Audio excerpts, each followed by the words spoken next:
Hello, everyone, and welcome back to Film Optics, brought to you by the Drive-In Podcast Network, where we discuss film, TV, and everything pop culture related. I am your host, Christian, and I'm joined by one of my good friends and my co-hosts, Devon. How you doing today, man? Happy Saturday. It's a good Saturday. It is a nice Saturday. Got to sleep in, just hanging out. Dude, saw some movies these past couple days. Oh, what did you see again? So Army of the Dead was Thursday. That was a good time. Just solid, cool zombies there. He knows how to make zombie movies. I'll give him that. Dawn of the Dead and this, he's got that down. And then yesterday I saw Spiral, which is one of the weirdest movies I've ever seen. I don't know if I can even begin to even just start watching that, like the Saw movies or just Spiral in general. It's Chris Rock. Chris Rock. Sorry, God, I was thinking of The Rock. Excuse me. I don't know why. My head's all over the place today. But yeah, for some reason, I'm just not interested in it. I can go an entire lifetime and be okay with not watching it. If it's on TV or something, or if one of my friends wants to watch it for a movie night in, yeah, I'll watch it. But I wouldn't go out of my way to watch it.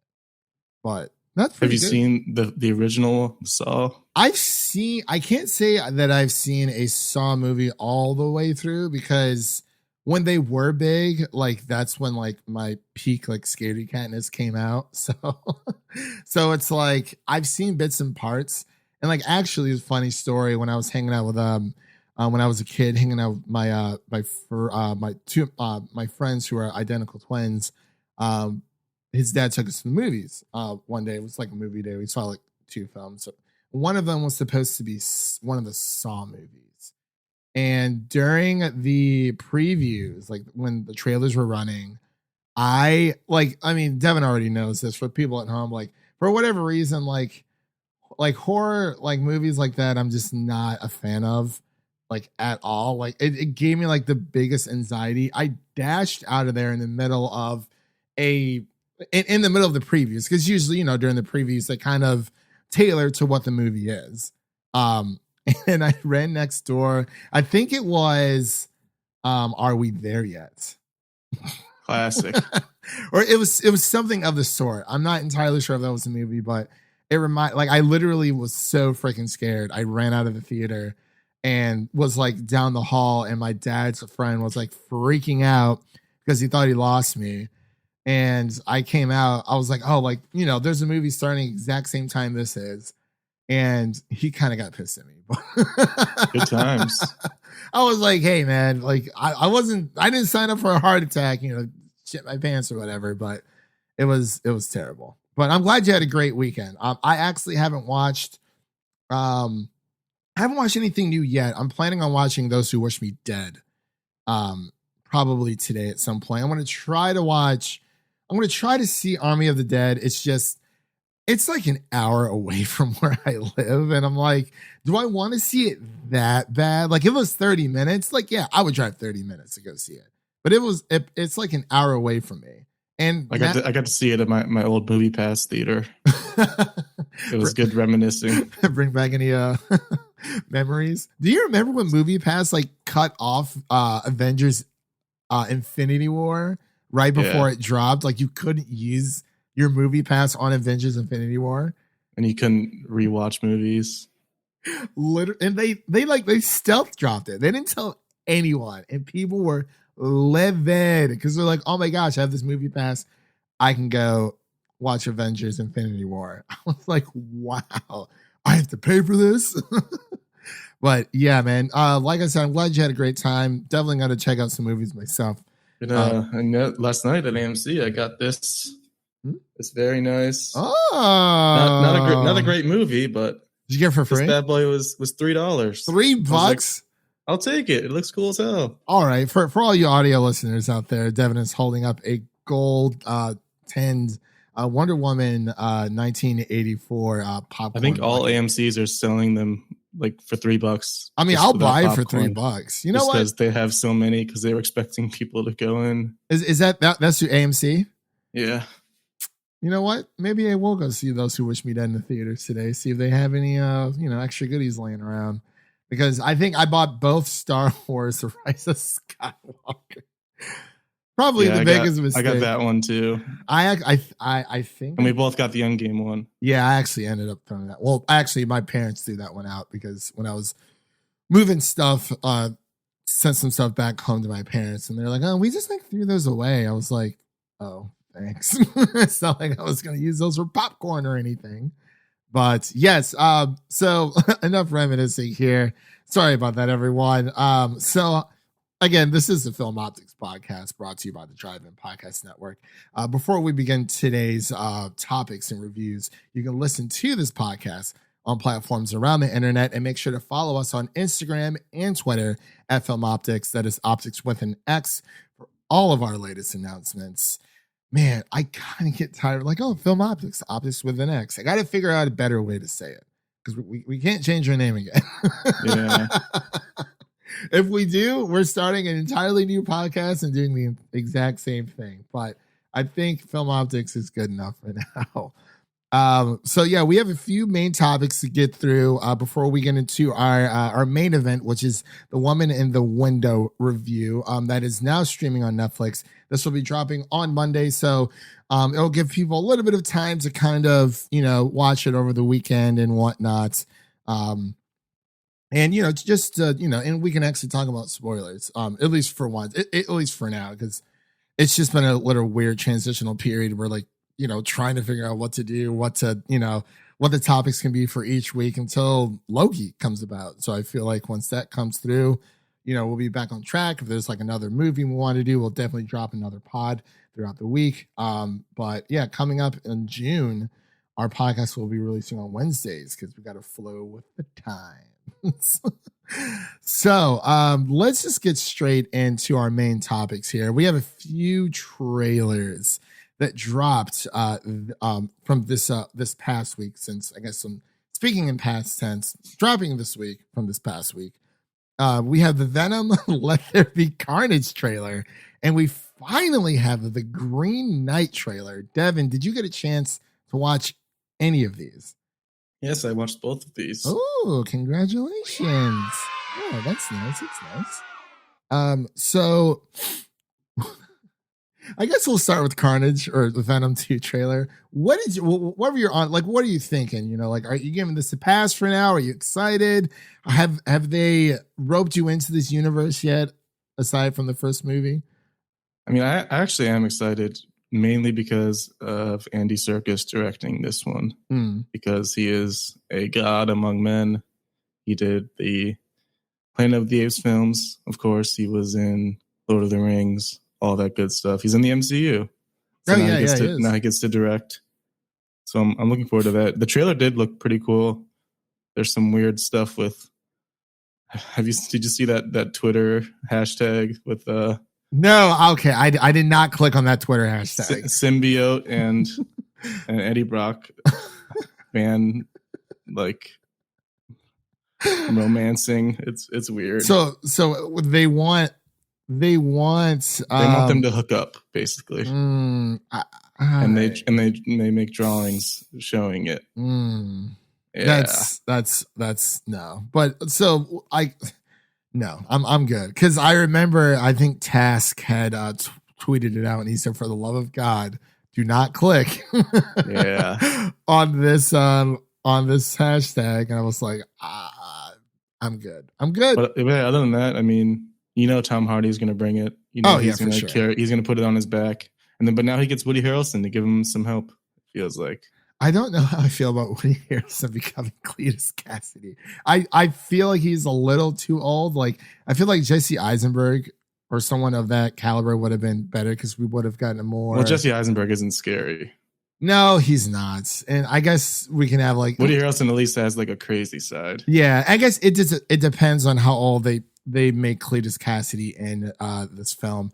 On the Geekly Goods and Friends, where I live stream with Leo over his channel every month. Manny, get down. No, sorry, I'm dog sitting right now. I actually gave, like, out of 10, I actually gave this like a 4 out of 10, just because, like, they didn't show anything, and I don't know if that's like a good or bad thing, just because it is more of, like it's a good thing they didn't show a lot, but it's a bad thing at the same time because I'm not really heavily invested into this world yet. I mean, of course, we're definitely going to go see it, like 100%. Compare it to the first movie, which we did like a while back, and I mean, it seems like more of the same. Like we'll see how it is. I don't know. Is this in the MCU or not? You know what I mean? Like it in association with Marvel. Because like they have like the Daily Bugle, which we have J.K. Simmons playing as J. Jonah Jameson, but he's also canon now as of Far From Home. So it's like, are they just trying to merge these worlds together, or it's too much? But regardless of my feelings of it right now, because I did not like the first Venom movie like at all. I'm definitely going to go check it out and, see how it is, see how it stacks up. But as of right now, everyone should be watching Upgrade because it is the superior of Venom 1. Very much so. Yeah, same concept, but executed a lot in a better way. And actually, I was actually looking at Blu-ray.com really quick. Umbrella Academy Season 1 is coming to Blu-ray, Devin. Interesting. Looks like Netflix hasn't forgotten about us physical lovers. But let's move on here. We have the Green Knight trailer. This is one I was very, very excited for. I believe this is supposed to debut at South by Southwest a while ago. Like I think last year, I believe. So what are your thoughts? Because like you already know I'm there. Like the Arthurian legend, like this is like a 10 out of 10 for me, like 100%. But what about you? Yeah, I'm excited.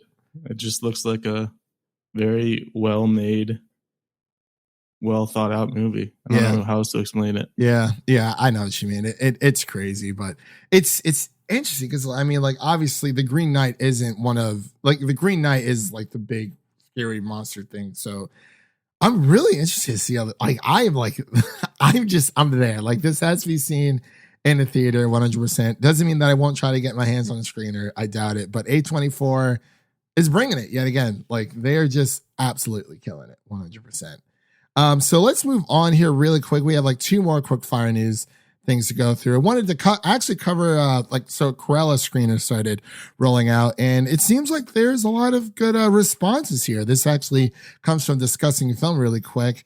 They said Cruella is one of the most is one of Disney's strongest live action remakes that gives an updated origin story for the new age while showcasing breathtaking fashion. Emma Stone is wildly entertaining in the titular role, and she fully commits to the villain persona in a fearless and bold performance. So, looking pretty. I mean, I was always excited for it because I love me some Emma Stone. But what about you, Devin? How does this sound to you? Will you be checking it out? It doesn't like excite me because I don't know. It's just Cruella de Vil, kind of cool, but we really need that. Well, Devin. I mean, I'll watch it, but I'm not like I don't like have to watch it now. Yeah, I got you. So, like, would you see this in theaters? Would you use like your AMC pass? Well, it's a lot cheaper than $30. So. Actually, yes, that is very, very true, and you got arguably get a better experience out of it. So. Yeah. And so moving on here really quick again, we have also another quick response, or this is actually more of like a Rotten Tomato census of what's going on with the Army of the Dead. Right now, the tomato meter for critics is sitting at 73%, and the audience score, because it did drop this past weekend, is sitting at 84% so far. So it is tomato verified. So, I mean, it's cool. I'm very excited. Zack Snyder gets to work with original IP again. He doesn't have to worry about all the weird fanboys. Yeah, we'll be discussing it next week on the podcast. Give people time to kind of watch it and whatnot. Just depending on our schedule. But Devin's already seen it, so I just have to see it. So it's just like, am I 9 times? I think I'm just gonna watch this at home. I can't. Like, I can't even, I don't know if I should do that for like an hour drive for a Zack Snyder film. I don't know. If it was like the next Endgame, like you bet your sweet cookies I'm going to be there. But not for this. Maybe I might be able to get my hands on a screener. It just depends. But yeah, that pretty much covers the quick fire news. So let's get into the bigger stuff here before we get into our woman in the window review. We have Knives Out 2 casting. Like, oh my God, this is just so stacked. Throughout this entire past week, it has been insane. We have Catherine Hahn. We have Dave Bautista. We have Janelle Monáe. We have Edward Norton. Ed Norton in the house. And of Agatha course, all along. Did you see for Agatha all along? It was almost not Cardi B. They almost had like a Cardi B remix. Well, not the Cardi B remix. Instead of it saying Agatha all along, it was supposed to be it was like Agatha of course or something like that. And they gotta get that alliteration. Yeah. I'll have to look it up, but I had it up earlier. But yeah, so Knives Out 2 casting. This, I mean, there's supposed to be at least 3 more casting going along with Daniel Craig and everyone else. So who else would you like to see in this role? I mean, I don't even know. They don't even need anyone else. They got a stacked cast already. You throw like some Florence Pugh in there. I'll be good. Sure. Oh my God, that would be amazing. I wonder if any of the originals are returning. Obviously, besides Daniel Craig. Yeah, obviously Daniel Craig. But I wonder if anyone else is going to show up. Well, what about Michael Shannon? What about Lakeith Stanfield? Oh no! Oh Lord! After what we read, it was yikes. Oh my gosh, that's unfortunate. Yeah, definitely unfortunate. But we will not come to Netflix too. Knives Out 2? It's coming to Netflix. Yeah. Oh boy, they made a deal with Netflix for $100 million. You already know. All right, Devin, write up the email. Write up the email. We're going in right now. But no, this is going to be great. I am very, very excited for this. Honestly, the cast so far is pretty freaking stacked. So I'm ready for another, whodunit mystery. Rian Johnson coming back. Yeah, it's just great stuff. You got anything else to add? I'm just excited. All right. Well, we need another Thanksgiving movie. Yeah, exactly. Yeah, it does feel like a Thanksgiving movie. Yeah, I agree with that. Even with like when Little Women came out, like I was like, why is it coming out on Christmas? Then I watched them like, okay, this is definitely a Christmas movie. Like it has Christmas elements and themes, but overall, absolutely. So let's move on to a little bit more of good news. I mean, depending on how you take it, I guess we have the Golden Globes, the Golden Globes 2022 are canceled on NBC. And wow, I was not expecting this whatsoever. I'm not sure. I mean, after the Oscars flopped that hard, I'm sure it wasn't that hard of a decision to make. Do you think award shows are like I don't want to say dead, but they need to make a lot of changes. That's for sure. Yeah. Because we've noticed like every year, like they do something different. Some years it works out really, really well, but it's like they don't stick to that formula. It's like, okay, well, it worked out really well for 2019, so let's move on to 2020 or 2021, or for 2020. It's like it's a bit of a weird year, because of the pandemic, obviously. But it's like I really don't know. Apparently, didn't Tom Cruise like send back his? Sounds like a thing he would do. Yeah. And I believe this is also due to there not being any people of color on the Hollywood Foreign Press Association. I believe that's correct, if I'm not mistaken. Doesn't sound surprising. Yeah, it doesn't sound surprising at all. If anyone's listening out there, watching, definitely correct me if I am wrong there. I believe that was the story. I saw that maybe about a week or two ago. But yeah, this doesn't really look good for them.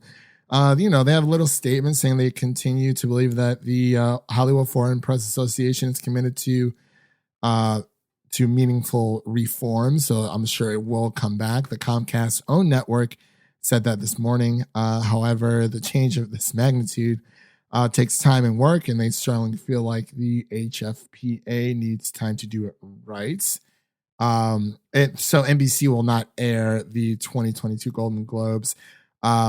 They're planning to re-air it in January 2023, but we're not sure who's going to be picking that up. But I think Devin had mentioned either last podcast or the podcast before that they should just throw this on like Disney Plus or like a streaming service. That way everyone can just, hey, like, I don't know how to watch the Golden Globes. That's one of the biggest issues. Like, even if you want to watch it, you have to have cable. Yeah.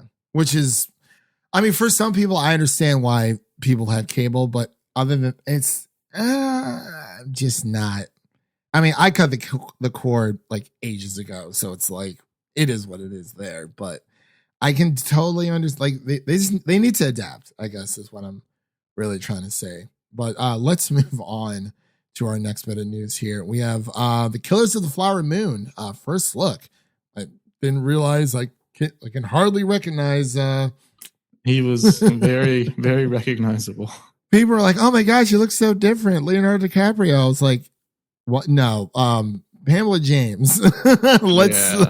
Lily James is Pamela Anderson. Yeah, Pamela Anderson. Yeah, that is unrecognizable, dude. I can't stop looking.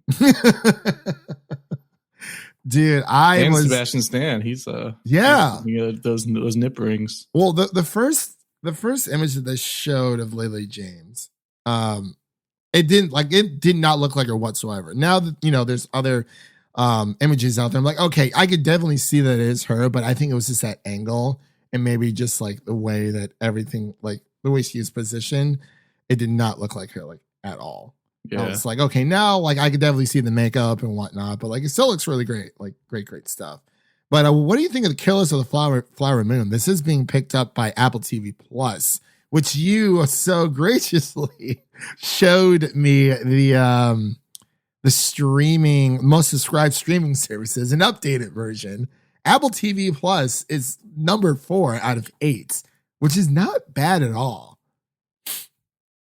But yeah, I was surprised that and Peacock were like right in the middle. Honestly, even with Prime Video, like everyone has it just because they have Prime, so it makes sense. Yeah, because they have Amazon. Yeah, that's true. My boy HBO Max is down at the bottom, but that's okay. Paramount Plus, I'm not too. Well, actually, I thought Peacock. I didn't think Peacock would come in as number 5. Yeah, that's the surprising one for me. Yeah. But anyway, so for Killers of the Flower Moon, what are your first impressions of what? I mean, it's just a picture, so I don't really have anything to say. I mean, it's Leo, so we're gonna watch it. Oh yeah. Are you gonna watch the American version of what was it with Matt Mikkelsen? They're doing Another Round, I think it is. Yeah, I actually watched the original one. Oh, did you really? Before the Oscars. It was pretty good. It didn't blow me away, but what language are they speaking? Swedish, maybe. I don't know, but I could definitely see Leo in that role. Yeah, it's just kind of weird to do it so soon. I don't know. It's like as soon as it had its like debut at the Oscars, they're like, oh, by the way, an American version of Another Round is coming out, and it's going to star Leonardo DiCaprio. It is an interesting story. Yeah. I want to watch the original first before I watch the American. I guess the English. It's on Hulu. It is on. Oh, it is on Hulu. Okay. See, that's why I like Hulu's got some good Oscar nominees on there. Hulu honestly is. I think Hulu is very underrated. Like they provide so much. You get all the TV. Like literally all. And then movies are just a bonus. Yeah, like I feel like TV is definitely more of their space. And even if you're like an anime fan out there, there's a ton of anime stuff on there as well. But yeah, Killers of the Flower Moon looks pretty interesting. I believe it was also Robert De Niro's attached to the project as well. I guess he had a bit of a injury there with his quadricep muscle injury, but apparently that will not impact the production of the movie. So that's always good. Guys see Robert De Niro back in action. I mean, it's Martin Scorsese, so I wouldn't expect it any other way. So let's move on here to this one. Actually, you found earlier this week. You want to take this one? Yeah, FXX. Speaking of Hulu, FXX is ordering an animated comedy series titled Little Demon. Danny and Lucy DeVito and Aubrey Plaza are set to star. Dan Harmon, executive producing. That's a good group of names there. I'm down for anything, and like I'm down for new content that isn't like, I guess, based off of something else, like based off of like a book or like, we love like our superhero movies and our indie films and whatnot, but I'm just looking for something different. This seems to be very interesting. Looks like it's a hilarious animated horror comedy that will it will host other great talents, is apparently. So that's very, I don't know, this synopsis is very interesting. Well, where I was trying to find that. Where is that at? 13 years after being impregnated by the devil, Danny DeVito, a reluctant mother, Aubrey Plaza, and her antichrist daughter, Lucy DeVito, attempt to live an ordinary life in Delaware, but are constantly thwarted by monstrous forces, including Satan, who yearns for custody of his daughter's soul. Sounds insane. That actually sounds pretty awesome. I'm on board. Like anything pretty much animated for the most part, I'm definitely going to be on board. And it's an animated comedy series, and it's going to be for us adults out there. So definitely on board for that one. So I just think that one deserves a. Yeah, there we go. We haven't used the crowd boo in a while. We guess we can boo the Oscars and Golden Globes. They deserve it. There you go. Yeah. Get your boos in there. Blah, blah, blah. Yeah. Fuck you, Oscars. No. Yeah. So moving on here, we have Marvel Studios has released a release window for the Disney Plus series What If. So this is going to be more of CGI animated. Coming up, and I'm actually very excited for this one. It definitely puts like a nice little spin on the MCU. Kind of gives them the ability to tell different stories that aren't necessarily canon and still have a good time with it. Just go balls to the wall. So I think that one deserves a. But yeah, any thoughts about this, Devin? It's nice that we have a month now, August, right? Yeah. Right, shortly after Loki. Yeah. A little shortly after Loki. I don't know if anything's planned for July, but yeah, very, very excited. We get to see some Captain Britain with Peggy Carter. So that'll be really, really cool. So get to see T'Challa in action. Yeah. Star-Lord. Yeah, for Star-Lord. So do we know how many episodes this is? Oh, 10 episodes. It says the 10 episodes, first season expected to debut. And okay, so the first season will ask, what if Peggy Carter got powers from the super soldier serum? Steve Rogers remains his scrawny self. So that's okay. And then, for the Iron Man, what if the suit of armor was designed after like Howard Stark and whatnot. So it looks like there's going to be multiple seasons, which I think they can definitely run this for a while. I would say maybe about like a good, just depending, honestly, this could like run for a while because, the more canon, things they bring to the universe, they can literally just do whatever they want. Yeah. Anything. Yeah. That is actually got to animate it. Yeah. And honestly, even with all like, the Marvel actors, they're still getting paid the big bucks because I'm pretty sure they're using their voices as well. And not only that, but like their likeness. Yeah. So they're definitely getting paid for that. Like that. Congratulations. So our last bit of news, this actually shook the the gaming world here. Yeah, a bit of a surprise. Had a little bit of a surprise. So this I want to say this is reportedly, like, it's claimed that this is coming, but nothing official has come from Microsoft yet. Because as of this recording, we're recording this on Saturday.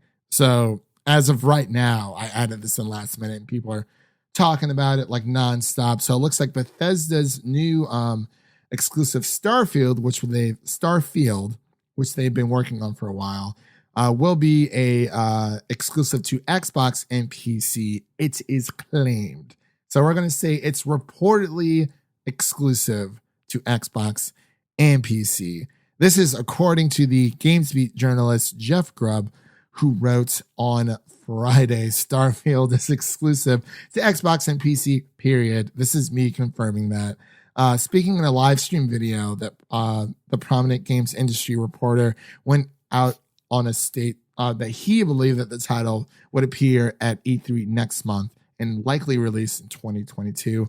Starfield is the next big RPG creator from the Elder Scrolls V Skyrim, originally announced in Starfield was originally announced in June 2018 with a teaser trailer following, which following Todd Howard, the director, said that it was a game he's wanted to make for a very, very long time. Nothing has been seen, of course, since E3 2019, and Todd Howard is asking people to be very patient and, unveiling what Starfield actually is. So the release plans for this is, it's been the major talking point for Microsoft since its announcement of its acquisition of ZeniMax Media, which includes Bethesda Studios. And, I've been saying this for a while, man. Microsoft did not drop $7.5 billion to acquire Bethesda to make, their games third party, on competitor platforms. And, a lot of people have been talking about exclusives and whatnot, regardless of how I feel. I'm not super crazy about them, but it is more of, it is what it is. There's not much we can really change right now, but I definitely think there's always room for improvement. But I think Xbox is handling it the right way with releasing it on Xbox, PC, and cloud gaming. So that it's exclusive, but it's not, because it's more of a loophole through everything. But what are your thoughts just on, I'm just curious as to how they're going to handle every Bethesda game after Starfield. Are they going to keep them all exclusive, or maybe just the bigger ones? Mm-hmm.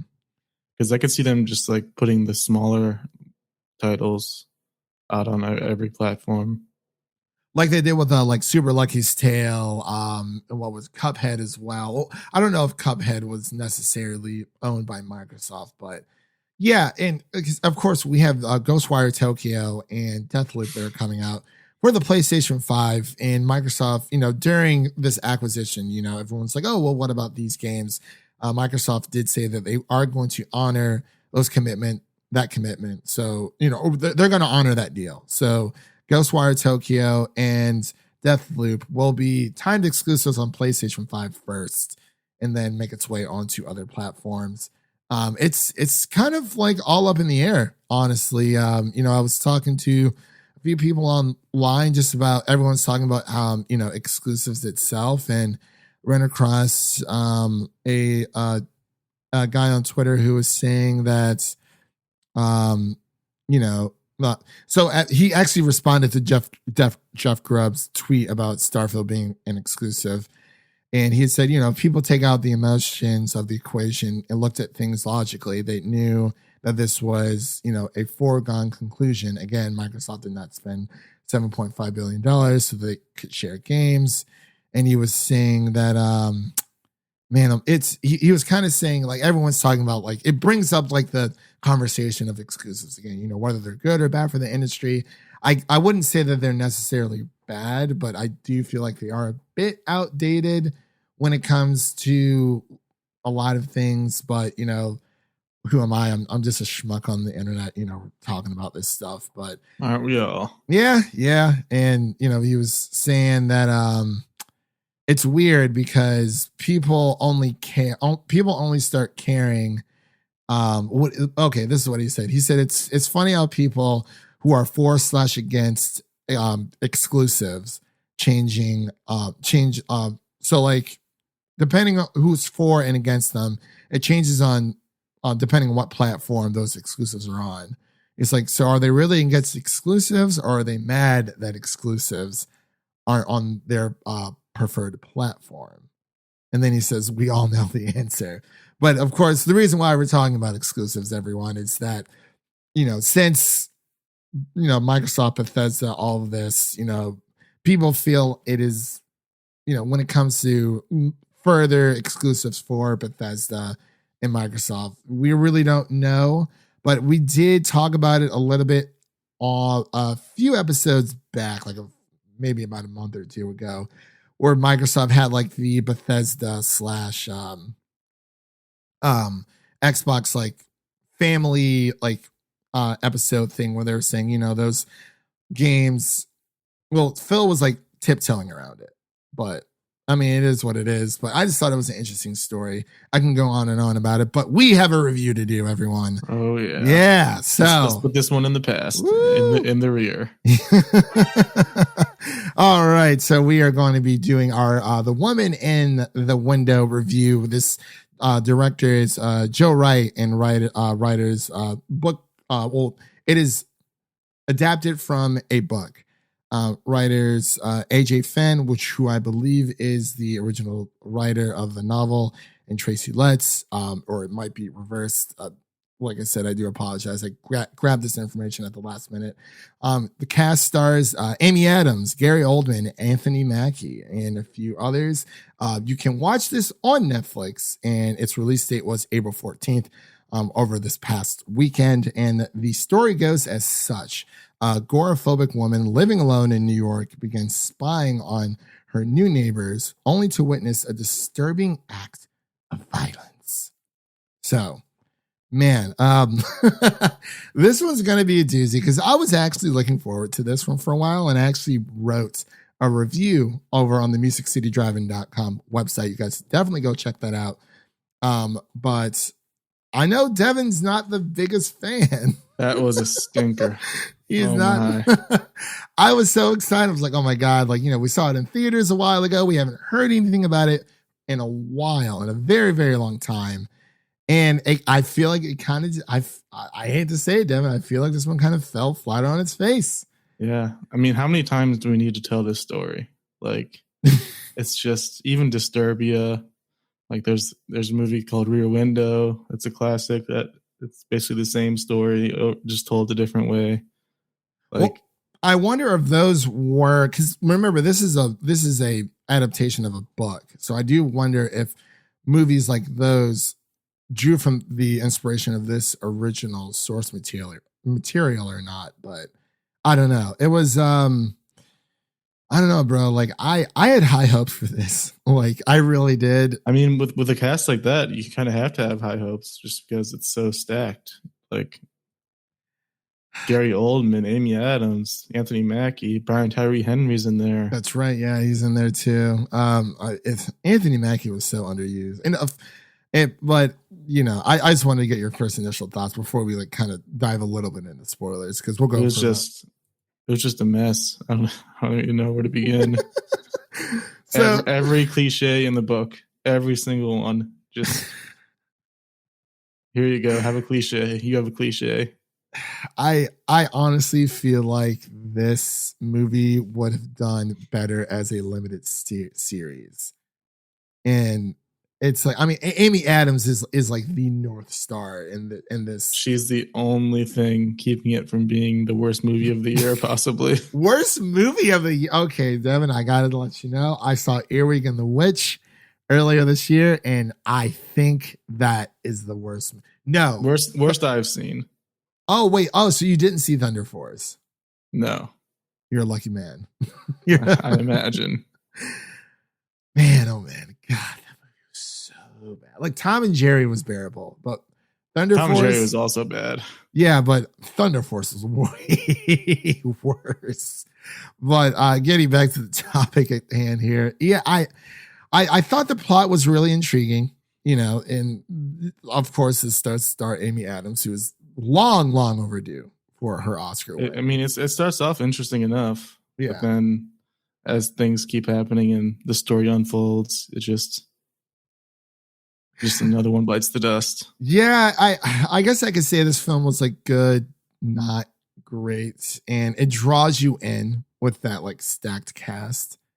But then they just get wasted entirely. Yeah, I mean, the premise is really interesting. It has like that weird, spooky, eerie atmosphere, and I mean, I mean, to say like I do feel like, and I said this in my written review, like I feel like it does like it does a decent job of subverting your expectations, like to a point, but I feel like it was missing like that suspenseful vibe that like the trailer gave off, and like a few jump scares here or there, but pretty bad jump scares too. But I feel, I feel like this film definitely caters more to the casual audience. I mean, it belongs on Lifetime. That's the way I see it. Lifetime. This is a Lifetime movie. God, I do not get Lifetime. It's that level. Listen, Amy Adams is way too good for Lifetime. It's true, but the story they gave her is Lifetime quality.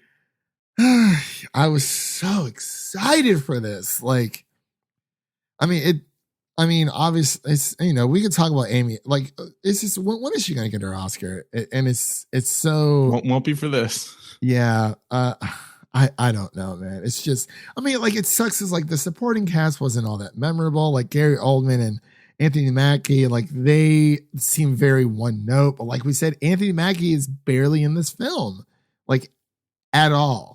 And we'll get. We could have had a Cap versus Cap showdown. Yeah, because John Walker is also in this movie. That's right. Yes, he is. I was very surprised to see him. Actually, very surprised. He got the beard back in this one.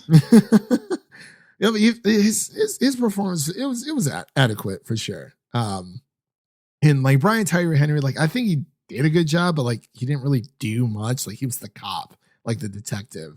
And who just kept showing up randomly. Yeah, and it's like with Amy Adams, she's drinking on the job. Well, not drinking on the job. Well, she's drinking while taking her medication, which clearly is like a not very good sign. Did you expect the twist at the end, or not the end, like midway-esque through the movie? Their attempt of a twist. I mean, it's just like every twist they attempted was just the most cliche. Like, oh, they're all made up in her mind. Oh, she's talking to dead people. Oh, the mentally disabled kid from across the street is the mastermind behind it all. Yeah. Well, her creepy basement roommate is weird and creepy. Just down the line, every single trope you can think of. Yeah, it was. I really wish this limited series give me one good season, like they did with Caitlin Dever and what was it, Unbelievable. Like that roped me in. Give me Queen's Gambit level stuff. Not okay. I just want to say this. Like we need to move away from turning books into movies.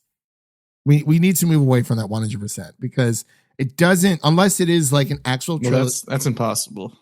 But it's, I mean, like think about we've had Game of Thrones, his Dark Materials. I'm trying to think of some. Shadow and Bone is on Netflix right now, and it does a fantastic job of working better in the TV space. The Witcher, even. Like, I mean, the original source material is from the books. The game was adapted from the books, and now we have the TV show that's been adapted from the books. They work so much better in the TV space. It's just been a while since, I mean, obviously like it's like with comic books, it's different, but because you can do either or, but something like this, or especially if this is like a one-off, make a limited series out of it. Go into the depths of these characters, make it more believable. Show me more Anthony Mackie. Don't have Gary Oldman be this just one note kind of, oh, you're crazy, man. Like, yeah, I'm an abuser. I'm abusing you and you're crazy. Like, that's not Jane. This is Jane. And all this other, like, absolutely. Yeah, no, make it a limited series. It works so much better.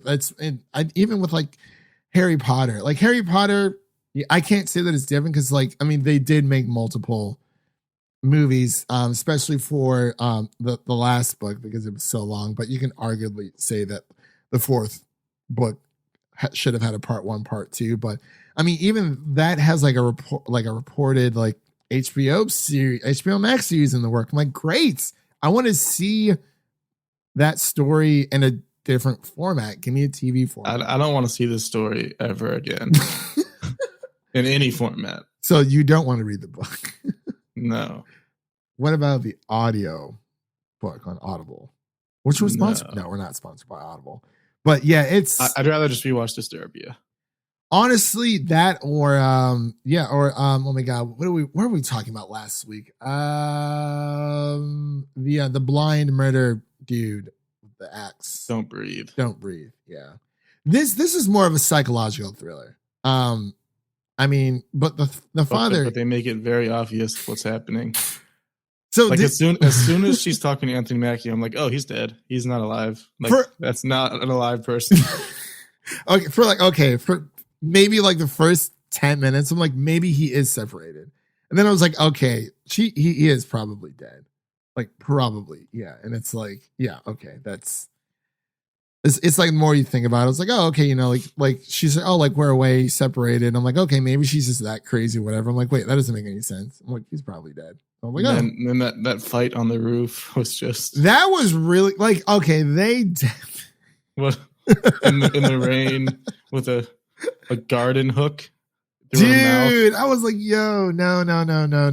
I mean, Invisible Man was so much better. It's just they ended the movie with an action sequence. What is this? Yeah, what are you doing? I don't know. It was more of an action fight sequence on the roof, like in a psychological thriller. Ooh, I like that humming. Yeah, I just kicked my desk out of anger. Yeah, it was just so I'm trying because they, during I think it was the beginning, it's like, oh, you better get that, that roof fixed. And it's like, okay, that's something. Yeah, they point out every little thing that's gonna come up later. Like there's no foreshadowing. They tell you what's happening. They're just overshadowing. They're not foreshadowing, they're just shadowing. Yeah. So like, yeah, I'm so disappointed. I mean, I feel like it was good and not great. Like if I want to be more on the nicer side, it That's definitely too nice. It definitely leaves. You're calling this good? It was a good movie. I'll give it like a C-. Okay, a C-. Okay, D+. Now, upon thinking about it and upon this conversation that we're having, which is so much wrong. I mean, it's just, yeah, it is what it. I mean, this movie was picked up by Netflix. It was supposed to come out in theaters. I feel like it being in theaters. This is a classic example of like they had to do reshoots because they were showing people the movie and they hated it. Did they have to, or you just? Yeah. Oh, they did. Yeah, that's why it took so long to come out, because they did test audiences and they just hated it. So they did reshoots and didn't make it much better. Well, thank you for that bit of trivia, because I did not know that whatsoever. But yeah, like so on music. Yeah, like sometimes reshoots are like fine and like normal, but when it's because the audience hates your movie, then you're in trouble. So wait, what's worse, this or New Mutants? Because you saw New Mutants. I mean, I did too. I have it on just to complete my X-Men. I mean, box. New Mutants is at least has some like interesting characters, just because they're related to X-Men. Okay, I guess what I'm saying, like, you think this is bad, and so you watch Thunder Force, and you're like, okay, this is like. I will not be watching Thunder Force.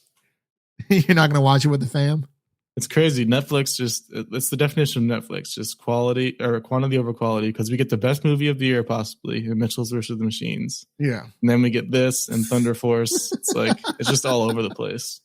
And Jupiter's Legacy, bro. Ooh, I mean, like, I'm not gonna watch it. I mean, it's not a movie, but yeah, I see what you mean. It's like I was over at my friend's house and I walked in the door. I'm like, oh, like, what are you watching on Netflix? He's like, oh, Jupiter's Legacy. I was like, oh, like I saw it, like I saw it in action. I was like, I'm glad I did not invest myself into this universe.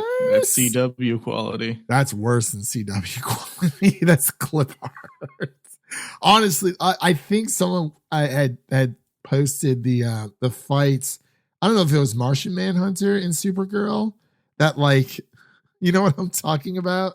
With it was that's the worst thing I've ever seen in my life. I can honestly say I think that's like worse than like than like Jar Jar Binks like CGI. I mean, granted, like, you know, it was for its time, it was fine. Like Star Wars, I mean, not for this. It's like, wow, I can see there's a lot of weird budgetary cuts. Yeah. Stand in front of this green screen quick. It's like, oh, okay. But so upon second thought, because I did give it a C- on the Music City Drive-In website, I will keep it at that for it because that was upon my first initial thoughts of this movie. I think I might watch it again just for Amy Adams, but I'll lower it to a D+. I'll update it on the Music City Drive-In website. It's gonna be hard for it not to be an F for me. It was, you really think it was that bad? I'm considering a D- just for Amy Adams, just because of her. You know what? I'm going to keep it as C- because Amy Adams was phenomenal. I retract that statement. Everything else is an F. Everything else, yeah. Like, I mean, she does carry this. You know, she displays another first-rate performance. Even in Hillbilly Elegy, I mean, I can see why people didn't like that, but it's like, I mean, it was just she was so good. And it's like, what? Rough year for Amy Adams movies. A rough year? I was just going to say her career in general, like her career in general. She at least has been in good movies. But yeah, I mean, I guess not this year. Yeah, I guess when I say rough year, I mean, like, she still doesn't have an Oscar. Like, she's phenomenal. Like, it's just, it has no slide to like her, you know, performance. But yeah, I see what you mean. Okay, movie wise, yeah. Hopefully, I don't know. I mean, like, I didn't really care for that much in Lois Lane. Like she was literally just there to be saved by Superman. But I mean, it is what it is at this point. So a D-. Can we really give something a D-? Is that like I feel like if we're going that low, like, is there even like a plus or a minus when it comes to that? I don't know, man.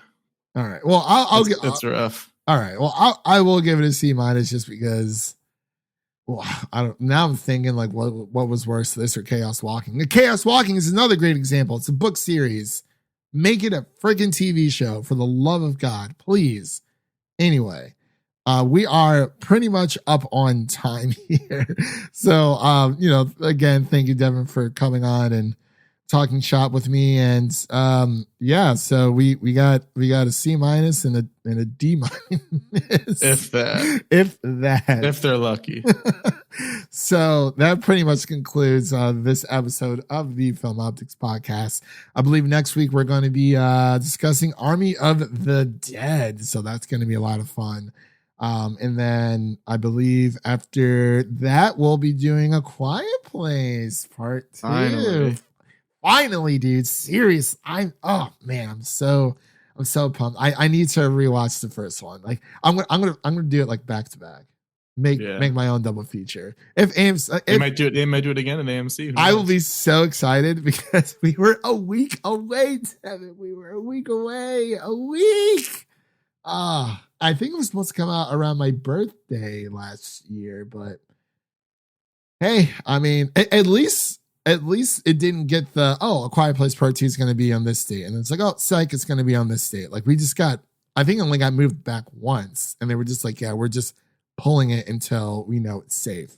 So it's been done. It's been untouched. Same thing with Black Widow. That has been untouched for an entire year, which is great. There hasn't been any more tampering with that project. So yeah, next week, Army of the Dead. The week following after Quiet Place Part 2, I'll probably do a Cruella review on the Music City Drive-In website. Make sure to check them out. We have news, reviews, discussions, TV, movie, Oscar talks, award season, sports, just pretty much everything under the sun. Definitely go check out musiccitydrivein.com.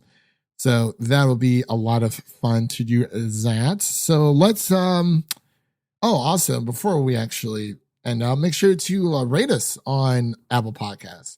Give us a 5-star rating and review. Let us know what you think of the podcast so far. If you are, for the audio listeners, for our video listener or our video crew out there, our YouTube crew, leave us a comment, and subscribe to the channel if you want to. We're kind of doing this every week. We're new to the YouTube space, so the whole video thing is weird. I much prefer the audio, but hey, you gotta grow the podcast anyway you can. So let's close out here. And that's a wrap for today, everyone. Thank you all for listening, and make sure to check out the other shows over on musiccitydrivein.com and subscribe to our show so you never miss an episode. That was Devin. My name is Christian, and we'll see you guys in the next one. Peace. Make sure to go to musiccitydrivein.com.